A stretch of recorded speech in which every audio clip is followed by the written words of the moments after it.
Malgré la sortie de la doyenne d'âge de l'Assemblée nationale du Cameroun, en la personne de Laurentine Kouafégué, y compris la récente sortie des évêques du Cameroun au cours d'une conférence épiscopale nationale, conférence au cours de laquelle, dans le même sillage que la doyenne d'âge de l'Assemblée nationale, nos évêques ont porté haut et fort la voix du peuple camerounais qui a soif du changement dans la paix et par les unes.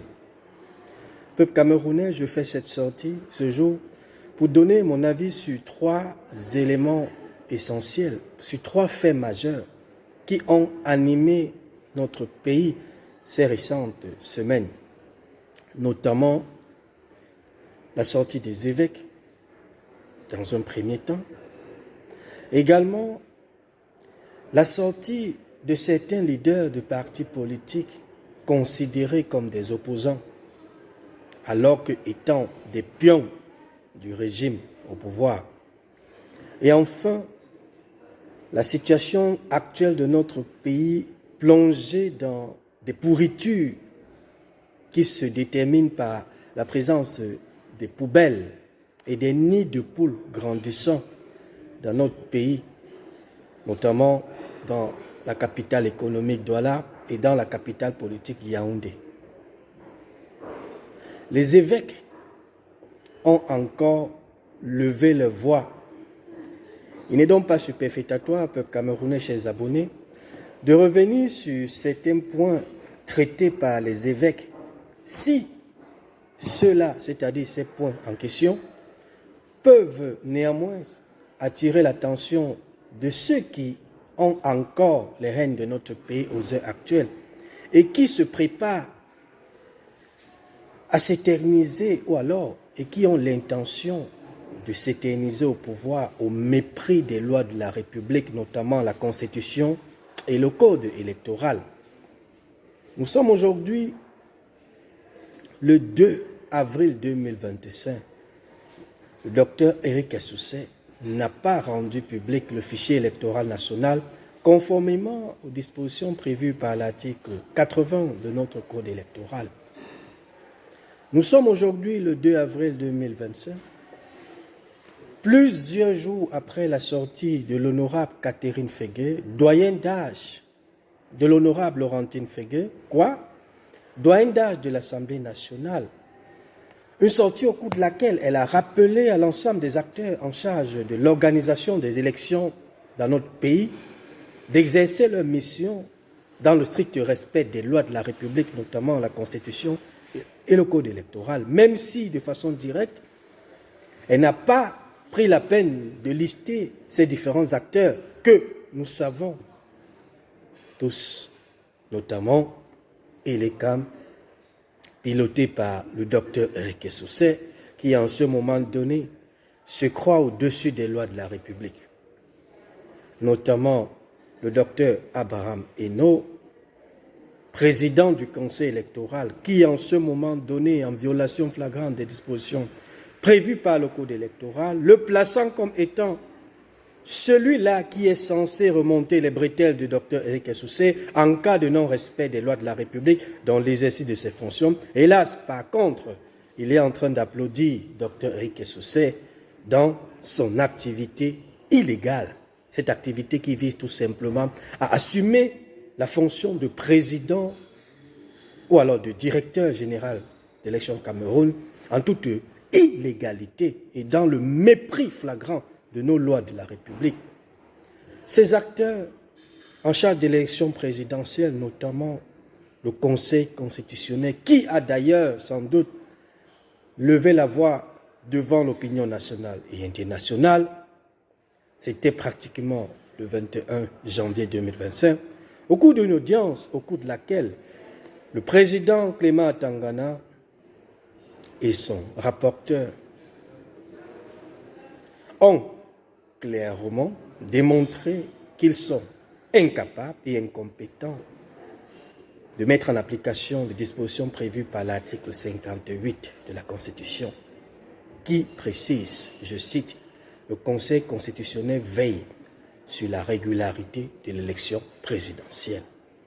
Lorsque l'on est conscient de ce que la régularité, on ne peut veiller sur la régularité d'une élection si et seulement si on est à mesure de veiller sur le début de la dite élection jusqu'à la fin, c'est-à-dire la proclamation des résultats de la dite élection.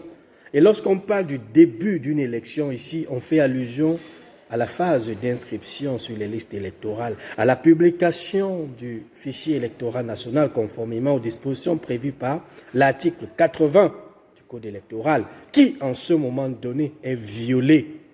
Pourquoi? Parce que nous n'avons toujours pas le fichier électoral national sur lequel on retrouve les noms de tous les Camerounais du monde entier qui se sont déjà inscrits sur le fichier électoral. Parce que la loi, c'est la loi. Ces acteurs en charge de l'organisation de l'élection ont donc prouvé au monde entier que nous sommes un pays qui fonctionne en marge des lois de la République, tant bien même que nous avons en nos différentes enceintes la justice, à travers des magistrats, certains d'entre eux qui continuent de se laisser corrompre, malgré le fait que nous avons dans nos différentes enceintes étatiques, c'est-à-dire nos institutions de l'État, des juges constitutionnels, des parlementaires qui, pour certains, applaudissent et réclament en ce moment donné, malgré les multiples manquements observés, malgré le fait que nous continuons d'observer également certains acteurs politiques adouber l'idée de laisser paraître une organisation déjà pipée à la base comme étant une voie qui pourra amener le pays vers une émergence effective. Il est donc sans doute important, peuple camerounais, de toujours lever la voix pour donner nos différents avis, si ceux-ci peuvent, de près ou de loin, impacter positivement les consciences morales de nos dirigeants, parce que le Cameroun ne se porte pas bien en ce moment donné. Ne se porte pas bien, pourquoi? Parce que lorsque dans un pays, vous avez même les hommes de Dieu qui commencent déjà à hausser le temps. Lorsque dans un pays, après avoir observé comment le peuple souverain qui a complètement perdu, s'il faut dire ça comme ça, sa dignité, à travers un système gouvernant qui ne respecte pas l'être humain. Le respect de l'être humain ici n'est rien d'autre. Le respect de l'être humain ici n'est rien d'autre que la lecture des lois de la République qui garantissent l'épanouissement du peuple et leur mise en application. Lorsque vous essayez de parcourir la lettre des évêques, je voudrais tout simplement m'intéresser aux différents critères qu'ils ont mis en avant pour discrédibiliser dans un premier temps l'idée de penser que nous sommes un pays démocratique ou alors un état de droit.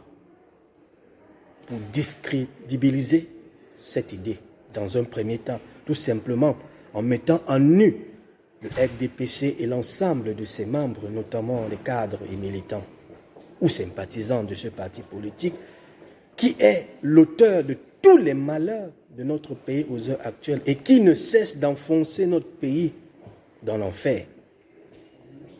La sortie des évêques à travers leurs 10 critères de choix d'un candidat témoigne de ce que nous sommes un pays dont le système gouvernant en place a réussi en 43 ans de règne à mieux diviser les Camerounais, à mieux abrutir les Camerounais dans le sens de conserver le pouvoir à tout prix. Même s'il faut tuer, emprisonner arbitrairement ceux qui parlent, torturer ceux qui osent dénoncer et ne pas respecter enfin les lois, notamment la Constitution et le Code électoral, dans l'impunité totale. Les évêques, au cours de la conférence épiscopale nationale au Cameroun, disent 2 points. On va prendre la peine, peuple camerounais, chers abonnés, de parcourir les 10 critères afin de prendre position pour la suite. 1. Intégrité. Ils disent ceci. Les 10 qualités requises pour quiconque désire gouverner le Cameroun. Il n'est pas superfétatoire de se focaliser sur le régime au pouvoir actuel, afin de parcourir les 10 critères présentés par les hommes de Dieu, les évêques, les représentants du pape du Vatican. 1. Intégrité, humilité, modestie et leadership moral. Valeurs et comportements. Faire preuve d'intégrité, d'honnêteté et de transparence dans ses actions et décisions, ainsi que dans sa conduite. Donner l'exemple en matière d'éthique et de responsabilité. Être humble et modeste, reconnaissant les limites de son pouvoir et les erreurs qu'il peut commettre. Être exempt de tout conflit d'intérêts et ne pas utiliser son pouvoir pour s'enrichir personnellement ou soumettre son peuple. Lorsque vous observez ce régime en place, commençons par le président de la République, chef de l'État, où est l'humilité vis-à-vis d'un peuple qui lui a donné mandat de gouverner pendant plusieurs années et qui par la suite, lorsque ce peuple parle, lorsque ce peuple présente ses souffrances, il n'a pas le temps, il n'est pas disponible à s'asseoir avec ce peuple pour l'écouter et faire sa volonté. L'humilité. 2. Les évêques disent vision et stratégie. Avoir une vision claire pour le développement du pays. Être capable de définir une stratégie cohérente pour la réaliser. Pouvoir mobiliser la population autour de cette vision. Être un leader qui inspire confiance et sait prendre des décisions difficiles. La vision. Les évêques disent au peuple camerounais que pour choisir un candidat, il est impératif de consulter sa vision et d'identifier si dans cette vision se trouvent des stratégies visant à accomplir la dite vision, c'est-à-dire à transformer ce qui est vision théorique en vision pratique. C'est-à-dire vérifier si cette vision est accompagnée par des stratégies qui permettent à l'ensemble des membres du gouvernement, après avoir été nommés par le président de la République, conformément à l'article 10 de la Constitution, qui prévoit que c'est le président de la République qui nomme le Premier ministre et sur proposition de celui-ci, les membres du gouvernement. Les évêques disent donc que, peuple camerounais, vous devez, avant de choisir un président en octobre 2000, le nouveau président en octobre 2025, vous devez veiller à ce que la vision de ce leader puisse être accompagnée par des stratégies claires, réalisables. Et ils poursuivent en disant et qui sait prendre des décisions difficiles. L'impunité dans notre pays. Jusqu'à présent, tous les rapports de la Chambre des comptes pour les rapports de la Cour suprême, toutes les enquêtes menées par nos hauts magistrats et qui ont permis de démanteler des prévaricateurs de la fortune publique qui sont en ce moment donné encore en fonction, en train de mener à bien les affaires de l'État en toute tranquillité, continuent de piller et de vider les caisses de l'État face à l'impunité. Parce que le président Paul Biya, se trouvant dans l'incapacité de prendre des décisions fermes et difficiles pour apporter l'épanouissement de son peuple, pour prôner l'épanouissement du souverain national, qui est le peuple. Troisième critère des évêques, gestion efficace de l'économie, être capable de gérer l'économie de manière judicieuse, en favorisant la croissance économique, la création d'emplois et la réduction de la pauvreté, promouvoir la transparence dans la gestion des ressources publiques. Oui, peuple camerounais, jeunesse camerounaise, au chômage pendant que les vieux sont dans les bureaux. Le président Paul Biya gouverne aujourd'hui avec des vieux comme lui-même, au détriment des jeunes Camerounais compétents et qui sont au chômage. D'autres qui font la moto, d'autres qui vendent à la sauvette, d'autres qui sont dans le quartier en train de faire des commentaires en longueur de journée avec des connaissances théoriques et techniques emmagasinées dans des universités d'État ou à l'étranger, avec des connaissances théoriques et techniques emmagasinées dans leur expérience professionnelle.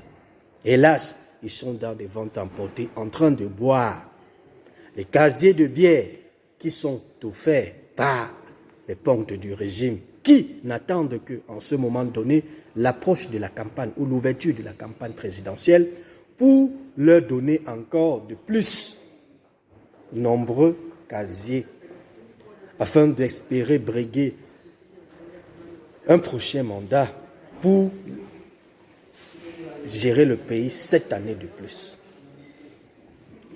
Oui, le chômage. Il n'est pas indéniable de reconnaître que la notion de chômage concerne tous les pays du monde.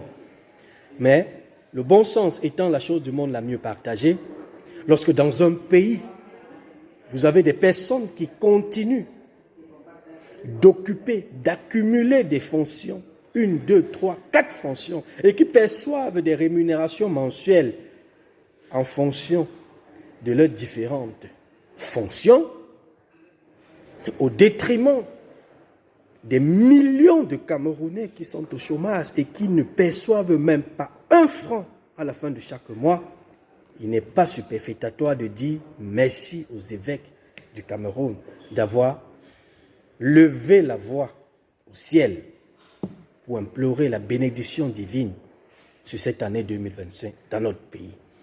4e critère, consolidation de l'unité nationale. Œuvrer pour l'unité et la cohésion nationale en bridant les tensions ethniques et régionalistes et en assurant une représentation équitable de toutes les régions, être un acteur de la réconciliation nationale et de l'unité nationale, avoir une bonne connaissance du pays, de ses régions, de ses cultures et de ses populations, être capable de sillonner le pays en visitant tout au moins chaque région au moins une fois pendant son mandat, être capable de comprendre les problèmes et les attentes des Camerounais. Oui, peuple camerounais, depuis combien d'années le président Paul Biya s'est rendu à Douala? Depuis combien d'années le président Paul Biya a vu la couleur de l'extrême nord, du nord-ouest, du sud-ouest? Depuis combien d'années il s'est rendu en Garoundéré? Depuis combien d'années le président Paul Biya s'est rendu à l'est? Depuis combien d'années le président Paul Biya a visité le nord? Depuis combien d'années le président Paul Biya est parti à l'Adamawa? Depuis combien d'années le président Paul Biya s'est baladé dans les quartiers périphériques de notre pays en sa qualité de président de la République du Cameroun? Oui, le Cameroun a 10 régions, peuple camerounais. Depuis combien de temps? L'unité nationale Depuis combien d'années aujourd'hui nous crions haut et fort que le président Paul Biya doit impérativement limoger l'ensemble de ses ministres qui aujourd'hui usent des lois de la République contre le peuple et qui mettent à mal l'unité nationale dans notre pays en instrumentalisant les notions telles que le tribalisme, la xénophobie et toute forme de division du peuple dans l'objectif de régner à leurs différents postes. Depuis combien d'années le président Paul Biya n'est pas capable de mettre en avant les notions liées au respect de notre unité nationale. Lorsque l'on observe les ministres comme Paul Atangandi qui clochardisent l'ensemble des préfets, y compris certains sous-préfets, pour faire la peau aux partis politiques d'opposition, en violation flagrante de l'article 3 de la Constitution qui reconnaît que les partis politiques concourent à l'expression de l'unité nationale, à la démocratie également. Cinquième critère des évêques, capacité à écouter et à dialoguer. Être capable d'écouter les différents acteurs de la société civile, les partis politiques, les syndicats, etc. Être ouvert au dialogue et à la concertation pour prendre des décisions qui répondent aux attentes de la population. Être tolérant et ouvert d'esprit, capable de comprendre et de respecter les différences et les diversités qui caractérisent le Cameroun. Le dialogue. Le ministre Paul Atangandi s'est-il dialogué? Non. Quel est le ministre du président Paul Biya aux heures actuelles qui, compte tenu des problèmes des enseignants, a, de façon objective, traité le sujet? Qui, parmi les ministres du président Paul Biya, en ce moment donné, s'est levé face aux plus de 6 000 morts enregistrés dans le nord-ouest et le sud-ouest depuis le début de la guerre en 2017? Qui, parmi l'ensemble des membres du gouvernement aux heures actuelles, a choisi de démissionner pour l'intérêt supérieur de la nation à l'égard du sang versé dans le nord-ouest et le sud-ouest? Qui, parmi les membres du gouvernement actuel, se sont levés plusieurs fois que les accidents de circulation ayant emporté des vies humaines dans notre pays, malgré le fait que le président Paul Biya lui-même étant dans l'incapacité de se rapprocher vers les familles endeuillées de façon récurrente dans notre pays, pour leur dire Asiya, comme ça se dit en Afrique, pour leur dire Asiya, pour leur adresser fermement et physiquement ses condoléances. Question de témoigner qu'il est avec eux. On n'a pas besoin d'un pays qui fonctionne à travers les hautes instructions. Je vous l'ai toujours dit, peuple camerounais, un pays ne se gouverne pas uniquement à travers les hautes instructions. La délégation permanente de signature de Ferdinand Ngongor du 5 février 2019, aujourd'hui, il n'est pas superfétatoire de rappeler que cela nous a coûté.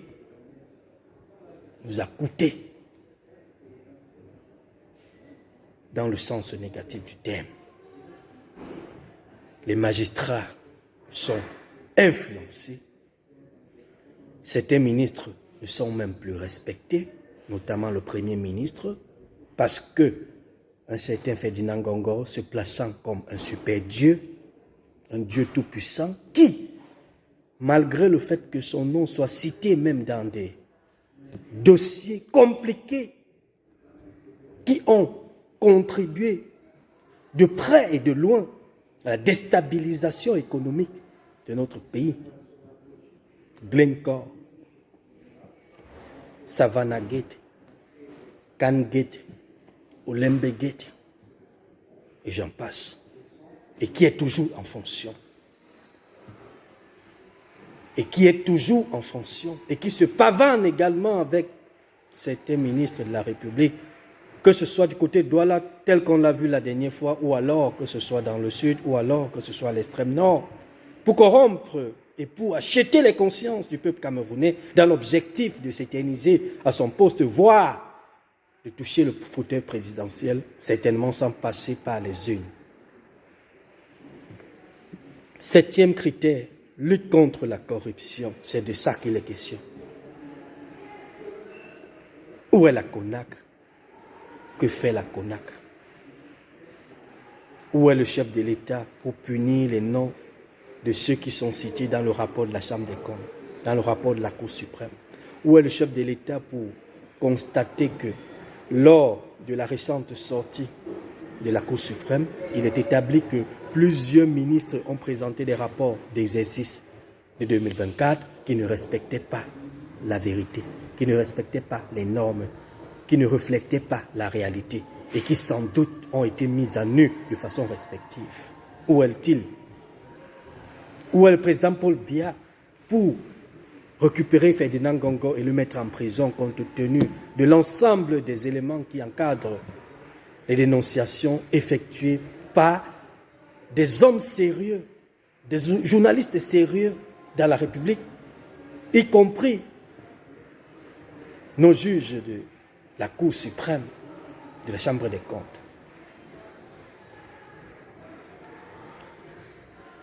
Huit, capacité à gérer les crises.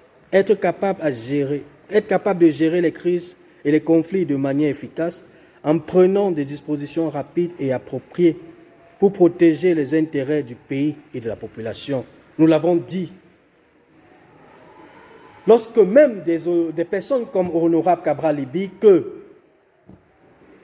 je critique de temps à autre, ont par ailleurs levé la voix pour interpeller le président Paul Biya à décréter l'état d'urgence lorsque la guerre dans le Nozo débutait. Lorsque le cardinal, paix à son âme, Christian Toumi, a présenté des éléments objectifs qui pouvaient permettre d'anticiper tous les décès que nous avons enregistrés suite à cette guerre. Oui, hélas, le tout-puissant ministre de l'administration territoriale, Atangandi, s'est dit prêt à combattre, s'est dit prêt à batailler, s'est dit prêt à ne solliciter aucune voie de dialogue, s'est dit prêt à être fort pour défendre ses propres intérêts. Hélas, nous avons plus de 6 000 morts à ce jour. Les civils, les hommes en tenue, les pères de famille, les fils de la nation et filles de la nation. 9. Améliorer les services publics. S'engager à améliorer la qualité des services publics tels que la santé, l'éducation, les infrastructures, en mettant l'accent sur l'équité et l'accessibilité pour tous les citoyens. Oui, peuple camerounais, combien de Camerounais ont la CNI? Combien de Camerounais peuvent-ils prouver en ce moment donné qu'ils sont réellement Camerounais? Avec quoi prouve-t-on sa nationalité dans un pays si ce n'est avec une CNI?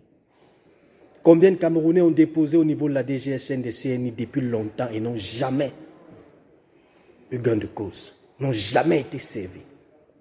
Combien de Camerounais vivent dans le pays en ce moment donné sans pièce d'identité? Le minimum. Diplomatie et relations internationales. Savoir présenter dignement le Cameroun sur la scène internationale en entretenant des relations de coopération bénéfiques avec les autres pays. Avoir les compétences et une expérience significative dans les domaines tels que la politique, l'économie, la diplomatie, etc. Oui, peuple camerounais, en ce moment donné, au niveau international, nous sommes un pays qui fonctionne dans l'illégalité. C'est connu. Nos dirigeants sont de temps à autre placés devant les organisations internationales pour être jugés parce que ne respectant pas les lois, parce que ne respectant pas les droits fondamentaux, les libertés fondamentales du citoyen, parce que étant toujours au centre des sujets liés à la corruption, parce que étant toujours au centre de tout ce qui n'a rien à voir avec la moralité. Oui, c'est de ça qu'il est question. On ne peut pas gouverner sans amour et sans humilité à l'égard du peuple. Fin de citation. Ce sont les évêques. En bon entendeur, salut. Peuple camerounais, malgré la sortie des évêques, malgré la sortie de la doyenne d'âge de l'Assemblée nationale, Laurentine Kouafégué, malgré nos différentes revendications, orienté vers ELECAM, le Conseil électoral et le Conseil constitutionnel chargé de veiller sur la régularité de l'élection présidentielle à venir. À ce jour, 2 avril 2025, le fichier électoral national n'est pas rendu public. ELECAM a désactivé le site.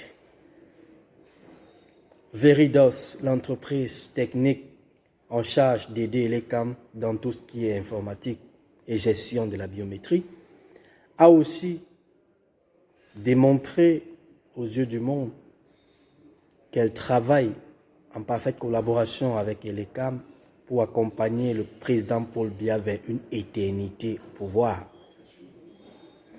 Nous avons observé des images de nos compatriotes camerounais du côté de l'Allemagne, à Munich, devant l'entreprise Veridos en question. À ce jour, malgré tout cela, malgré le cri des Camerounais, rien n'est fait. Nous continuons d'observer dans notre pays comment les institutions se confondent, notamment le pouvoir judiciaire, le pouvoir législatif, le pouvoir exécutif, qui ensemble se sont coalisés pour appauvrir davantage le pays, pour piller davantage les caisses de l'État, pour endurcir davantage le peuple camerounais dans la misère, au mépris des lois de la République. Tout cela réuni, peuple camerounais, en ce moment donné, reste et demeure les raisons pour lesquelles chacun d'entre nous est appelé, de près ou de loin, sur le territoire national comme à l'étranger, à lever sa voix pour dire non au RDPC dans les urnes en octobre 2025, afin de choisir un nouveau président de la République qui pourra aider toute la nation entière de façon constitutionnelle à restaurer son image.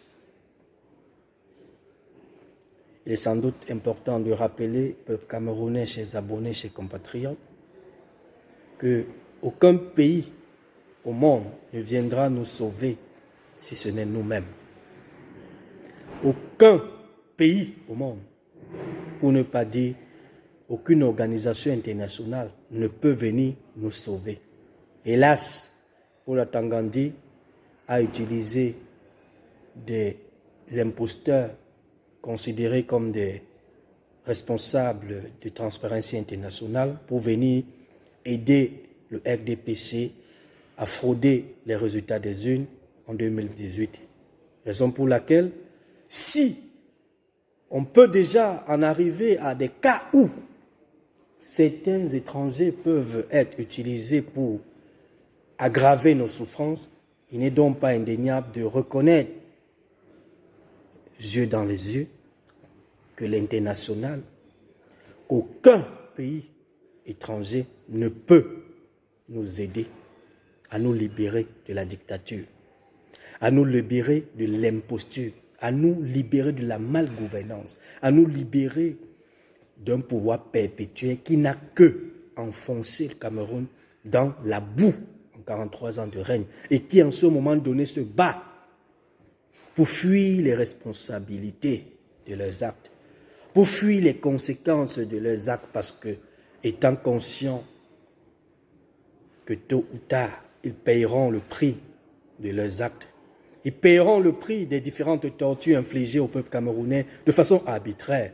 Ils paieront le prix pour l'ensemble des décisions de justice qui sont clochardisées, qui sont instrumentalisées au profit des pontes du régime, alors que la Constitution, le code électoral et les lois du pays prévoient le contraire.